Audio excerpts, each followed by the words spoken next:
Very good morning students. Mechanical engineering के अंदर degree mechanical के अंदर जो हमारा फोर्थ सेमेस्टर है उसमें हमारा जो सब्जेक्ट है मैन्युफैक्चरिंग प्रोसेस उसमें आप सबका स्वागत है। आज के लेक्चर में चैप्टर नंबर 1 को हम लोग डिस्कस कर रहे थे। लास्ट लेक्चर में हमने टाइप्स ऑफ मैन्युफैक्चरिंग जो प्रोसेस है उसके बारे में डिस्कस किया था। क्लियर है?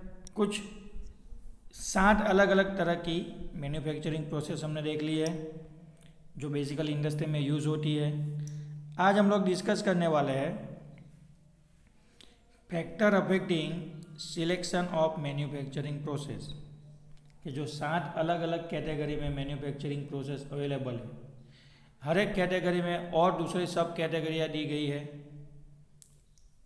उसमें से कौन सी मैन्युफैक्चरिंग प्रोसेस आपके प्रोडक्ट के लिए, आप जो चीज़ डिज़ाइन करने जा रहे हैं, आप जो चीज़ बनाने जा रहे हैं उसके लिए सूटेबल है, या फिर ये जो 60 अलग अलग मैन्युफैक्चरिंग प्रोसेस है उसमें से कौन सी प्रोसेस,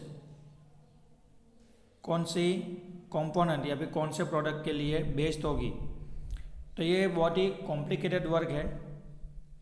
आपको इसके लिए बहुत सारा नॉलेज होना चाहिए, कुछ सालों का एक्सपीरियंस होना चाहिए ताकि आप समझ पाओ कि भाई ये मशीन से इस चीज़ का प्रोडक्शन होगा, इतने घंटे में, इतने दिन में, इतने साल में, इतने हफ्तों में, इतने महीने में इतना प्रोडक्शन निकल सकता है, इतना इसका मेंटेनेंस होगा, इतना इसका परचेजिंग कॉस्ट होगा। तो बहुत सारी चीज़ें हैं जो डिटेल में है। ठीक है, स्टेप बाय स्टेप उसको हम लोग समझेंगे। यहाँ पे कुछ फैक्टर दिए गए हैं, दैट मीन्स के कुछ पॉइंट दिए गए हैं, कुछ क्राइटेरिया दिए गए हैं। वो क्राइटेरिया आपको क्या करने हैं, चेक करने हैं। क्लियर है? देखिए समझाता हूँ किस तरीके से ये एप्लीकेबल होगा और क्या इंपॉर्टेंस है इसका। 1.2.8 के ऊपर आपको ध्यान देना है। Factor affecting selection of manufacturing process. That means जब कभी भी हमको मैन्युफैक्चरिंग प्रोसेस सिलेक्ट करना होगा तो उसके सिलेक्शन में ऐसे कौन से पॉइंट है, ऐसे कौन से फैक्टर्स है जो हमको असर करेंगे मतलब वहाँ पे एप्लीकेबल होंगे। It is clear from the above discussion that component or product can be manufactured by more than one process. Development in technology and never manufacturing process suggests alternative process for manufacturing of the component.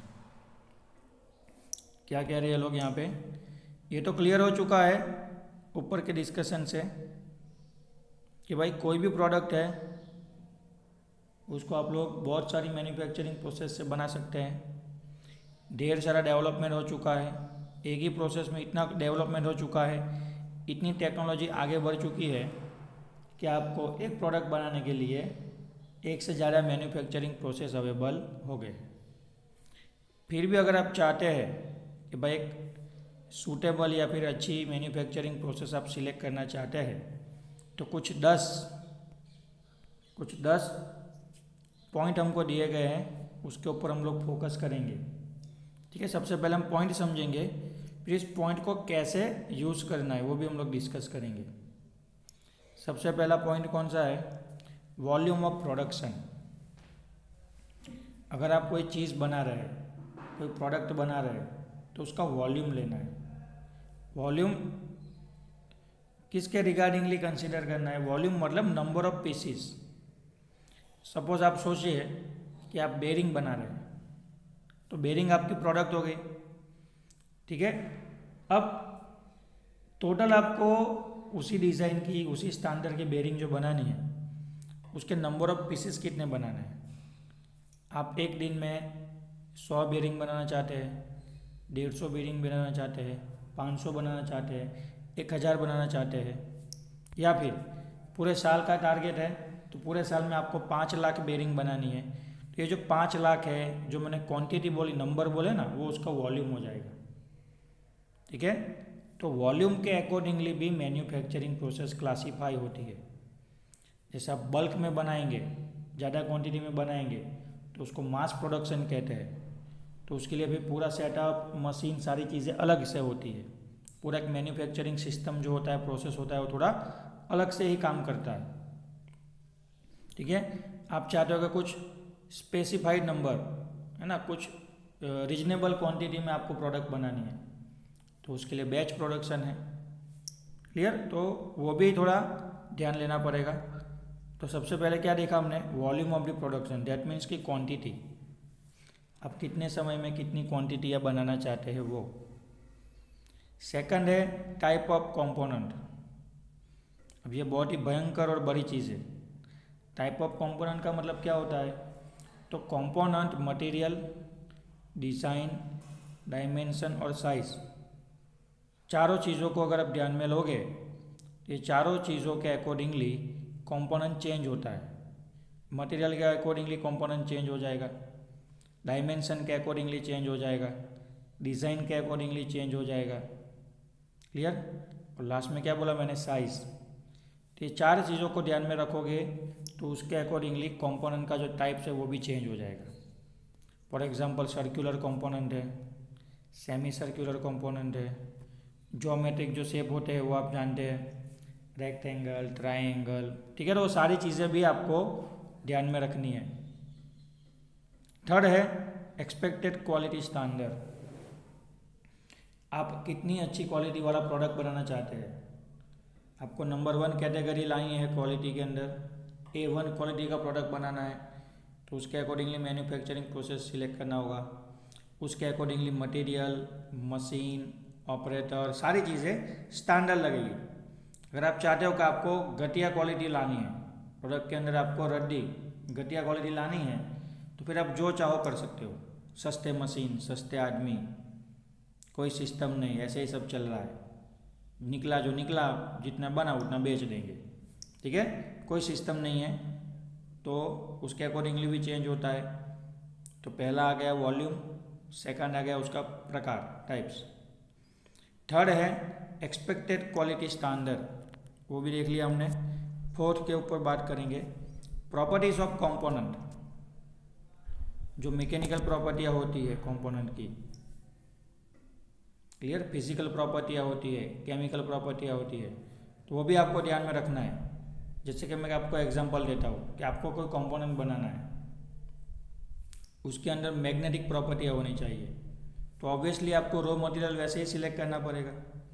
अब magnetic property को consider करोगे तो उसके accordingly सारी process फिर change हो जाएगी। Clear? ठीक है, आप चाहते हो कि प्लास्टिक का बनाना है तो वो भी चेंज हो जाएगा। आप चाहते हो कि मैं लकड़ी का बनाना है तो वो भी चेंज हो जाएगा। क्लियर? तो प्रॉपर्टियाँ मटेरियल के अकॉर्डिंगली चेंज होती है। आप लोगों ने पढ़ी होगी मैकेनिकल प्रॉपर्टियाँ, strength, ductility, hardness, plasticity, elasticity, बहुत सारी प्रॉपर्टियाँ हैं, वो भी थोड़ी असर करेंगी। Technical viability of the process, बोलते हैं ना कि भाई हवा में ख्याली पुलाव बनाना, ऐसा नहीं होना चाहिए। क्लियर? अगर आप कोई प्रोसेस सोच रहे हो, अगर आप कुछ बनाना चाहते हो, तो टेक्निकली वो फेसिबल होना चाहिए, यानी पॉसिबल होना चाहिए। ऐसा नहीं कि फिर आपने डिज़ाइन कर लिया, आपके दिमाग में आइडिया आ गया, है ना, आपने प्रोडक्ट को सब कर दिया, अब पॉसिबल ही नहीं है वो चीज़ बनाना। समझ रहे हो कि नहीं? ठीक है, नॉलेज अपनी जगह है, डेवलपमेंट अपनी जगह है, रिसर्च अपनी जगह है, हर रोज़ कुछ नया नया आपके दिमाग में आएगा, लेकिन एक्चुअली टेक्निकली वो पॉसिबल होना चाहिए, तभी आप उसको क्या कर पाएंगे, फिजिकली बना पाएंगे और बना के फिर उसको बेच पाएंगे और प्रॉफिट कमाएंगे। क्लियर? तो टेक्निकल वायबिलिटी, दैट मीन्स के पॉसिबिलिटी भी होना चाहिए। सॉल्यूशन।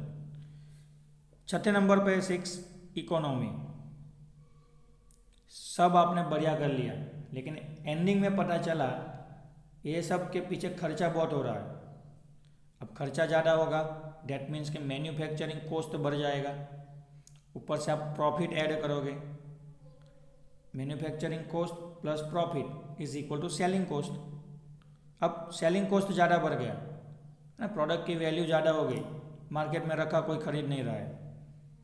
आप अच्छी क्वालिटी आप अच्छी दे रहे हैं, लेकिन महंगे में दे रहे हैं, तो कोई कस्टमर आपकी प्रोडक्ट खरीदेगा नहीं।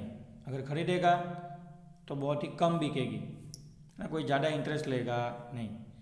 तो सारी चीज़ें तो आपको ध्यान में रखना ही है, अच्छी क्वालिटी, अच्छी लाइफ साइकिल, है ना, अच्छा प्रोडक्ट सब। लेकिन जो पैसा है, इकोनॉमी, सबको वो किफ़ायती लगे वैसी प्रोडक्ट की आपको प्राइस रखनी है। ठीक है, बहुत ही कॉम्प्लिकेटेड चीज़ है, 4 साल पढ़ोगे सब समझ में आ जाएगा। 7वें नंबर पे है, 7वें नंबर पे रेट ऑफ प्रोडक्शन। सपोज कि आपने एक दिन में टोटल सब काम करके 10 प्रोडक्ट निकाले। अब 10 प्रोडक्ट का खर्चा हो रहा है पूरे दिन का 1000 रुपया। जस्ट एग्जाम्पल है, थोड़ा समझने की कोशिश करना। आपने पूरे दिन में 10 प्रोडक्ट बनाई, पूरे दिन का 10 प्रोडक्ट का खर्चा हुआ 1000 रुपया, 1000। तो 1000 डिवाइड बाई 10 करूँगा तो एक प्रोडक्ट की कॉस्ट कितनी आ गई? 100 रुपया। दैट मीन्स आपका जो प्रोडक्शन का कॉस्ट है पर प्रोडक्ट वो हो गया है 100 रुपया, और आपका जो प्रोडक्शन रेट है एक दिन का वो कितना कहलाएगा? 10। दैट मीन्स स्पेसिफाइड टाइम के अंदर आप कितनी प्रोडक्ट बना के निकाल रहे हो, that is called rate of production. अगर मैं एक महीने में 50,000 प्रोडक्ट बना के भेज रहा हूँ तो मेरा प्रोडक्शन रेट कितना हो जाएगा? एक महीने में 50,000। तो जितना प्रोडक्शन रेट बढ़ेगा, देखिए रेट का मतलब पैसा नहीं है, इसलिए मैंने आपको एग्जांपल दिया। रेट का मतलब पैसा नहीं है, रेट का मतलब क्या है? स्पेसिफाइड टाइम में आप कितनी प्रोडक्ट निकाल रहे हो। क्लियर? और ऐसा मानना है कि जैसे ही प्रोडक्शन रेट बढ़ेगा, मतलब मिनिमम समय में आप मैक्सिमम प्रोडक्ट निकालोगे, उतना मैन्युफैक्चरिंग कॉस्ट कम होगा। जितना मैन्युफैक्चरिंग कॉस्ट कम होगा प्लस आप प्रॉफिट ऐड करोगे तो सेलिंग प्राइस ऑटोमेटिकली कम होगा। जैसे ही सेलिंग प्राइस घटेगा, देखिए प्रॉफिट फिक्स रहता है, सेलिंग प्राइस घटेगा, कम होगा, तुरंत कस्टमर क्या करेगा? चीज़ें उठाना शुरू करेगा, खरीदी बढ़ेगी, आप स्लोली मार्केट को कवर करोगे। क्लियर है? चलिए उसके बाद है 8वें नंबर पे limitation on shape and size. Again वापस आ गया लिमिटेशन। मैंने बोला ना कि हर एक चीज़ की लिमिटेशन है। आपने कोई कॉम्प्लिकेटेड डिज़ाइन बना दिया, आप चाहते हो उसको मेटल में कट करना है, कास्टिंग से भी नहीं हो पा रहा है, तो हर एक चीज़ की लिमिटेशन है। ऐसा नहीं कि आपने कोई टिकड़मबाजी किया, होता है जो क्रिएटिव आइडिया होते हैं वो ऐसे ही होते हैं, लेकिन हर चीज़ का लिमिटेशन है ना। आप बोलते हो कि इस साइज़ का, इस शेप का कंपोनेंट होना चाहिए, चलिए बना दिया, फिर नहीं बिकेगा। तो जो लिमिटेशन है वो ध्यान में रखना है। हर मशीन की लिमिटेशन होती है, ठीक है। आप बोलोगे कि इस मशीन पे एक काम कर लो, कुछ भी करो, मैं नहीं जानता, मुझे कुछ नहीं पता, मुझे प्रोडक्शन चाहिए, कुछ भी करो, तोड़ो फोड़ो मशीन पे काम करो, ऐसा नहीं होता है। आप सेठ हो, आप कंपनी के मालिक हो, ऑर्डर दोगे बात अच्छी है, लेकिन एक्चुअली में वो पॉसिबल होना चाहिए। हर एक चीज़ की लिमिटेशन है, साइज, शेप, मटेरियल, सबका लिमिटेशन है, वो भी ध्यान में रखना है। सेकंड लास्ट है surface finish and tolerance requirement. आपको कस्टमर को, या फिर कस्टमर ने अगर आपको ऑर्डर दिया है तो उसने अपने कुछ क्राइटेरिया लिखवाए होंगे कि मुझे इतना सरफेस फिनिश चाहिए, इतनी स्मूथ, इतनी रफ सरफेस चाहिए। उसके ग्रेड आते हैं, टेक्निकल लैंग्वेज में उसके ग्रेड आते हैं, वो भी हम सीखेंगे, तो वो आपको फॉलो करना है। फिर डायमेंशन के अंदर टॉलरेंस होंगी, जैसे कि आपको 10 mm का डायमेंशन दिया गया है तो 10 mm के साथ आपको बोला जाएगा कि 10 mm के अंदर प्लस और माइनस 0.1 mm का क्या रहेगा? टॉलरेंस रहेगा। क्योंकि सबको मालूम है कि मशीन पे काम करना है, एग्जैक्ट 10 mm बहुत मुश्किल से आएगा। चलिए एग्जैक्ट 10 mm नहीं आएगा तो 10 mm के ऊपर 0.1 mm होगा तो भी प्रोडक्ट एक्सेप्ट हो जाएगा। 10 mm से कम 0.10 mm माइनस 0.1 उससे कम होगा, यानी 9.99 mm होगा तो भी चलेगा। दैट मीन्स आपको एक टॉलरेंस का वैल्यू दे दिया है कि अगर परफेक्ट 10 mm नहीं होगा तो उसका ऊपर प्लस 0.1 ज़्यादा होगा तो भी चलेगा, और उसमें से 0.1 mm कम होगा तो भी प्रोडक्ट एक्सेप्ट हो जाएगा। तो वो आपको पूछ लेना है, स्टार्टिंग में पूछ लेना है, डॉक्यूमेंटेशन होता है तब।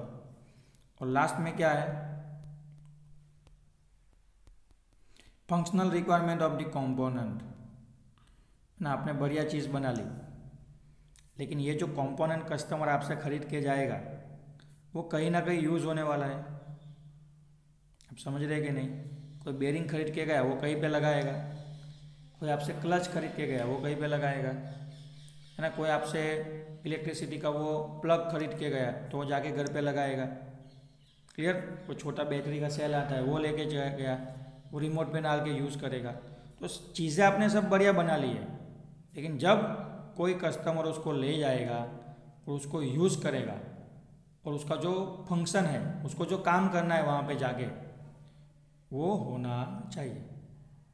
समझे? अच्छे से अच्छी चीज़ बना ली, बढ़िया सा एरोप्लेन बना लिया आपने, मस्त डिज़ाइन किया, बहुत पैसे बर्बाद किए, इन्वेस्ट किए, बढ़िया सा प्लेन बना लिया कंप्लीट। ओके, प्लेन का काम क्या है?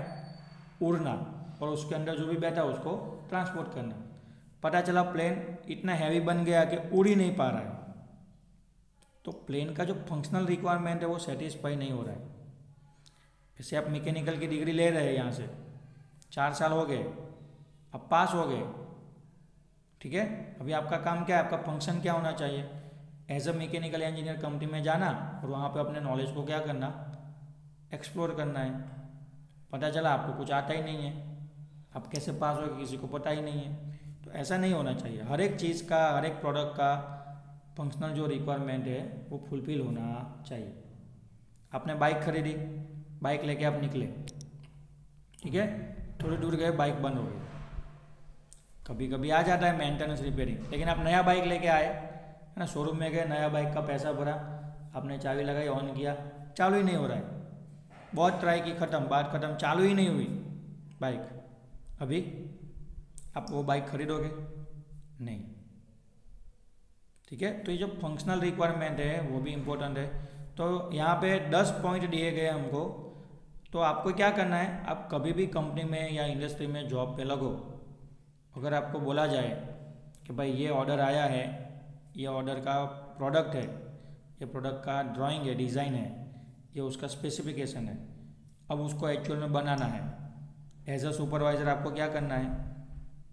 तो ये जो 10 पॉइंट है ना, वो वहाँ पे आपको यूज़ करना है और चेक करना है कि जो प्रोडक्ट आया उसका वॉल्यूम कितना है, कौन से टाइप का कंपोनेंट है, इसके अंदर क्वालिटी कितनी लानी है, प्रॉपर्टियाँ क्या है, मटेरियल अगर होगा तो टेक्निकली पॉसिबल है कि नहीं, खर्चा टोटल कितना होगा उसके पीछे, कितने दिन में कितने प्रोडक्ट बनाना है, प्रोडक्शन रेट कितना लाना है, साइज शेप है वो मेरे मशीन पे आ जाएगा, मतलब मेरे पास, मेरे डिपार्टमेंट में जो मशीन अवेलेबल है उसके ऊपर इसका प्रोडक्शन हो जाएगा कि नहीं हो जाएगा, सरफेस फिनिश और डायमेंशन एक्यूरेसी कितना रखना है, और लास्ट में ये जो कंपोनेंट आया है वो कहाँ यूज़ होने वाला है, किस तरीके से वो फंक्शन करेगा, काम करेगा, ये सारी चीज़ें आपको चेक कर लेनी है।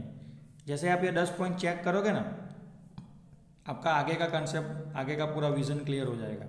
आपको तुरंत पता चल जाएगा कि मेरे को ये प्रोडक्ट ये मशीन पे बनाना है, इसके लिए इतना काम लगेगा, इतना खर्चा होगा, इतना टाइम लगेगा, सब आपका फ्यूचर का विज़न क्लियर हो जाएगा। तो ये बहुत ही इंपॉर्टेंट पॉइंट है।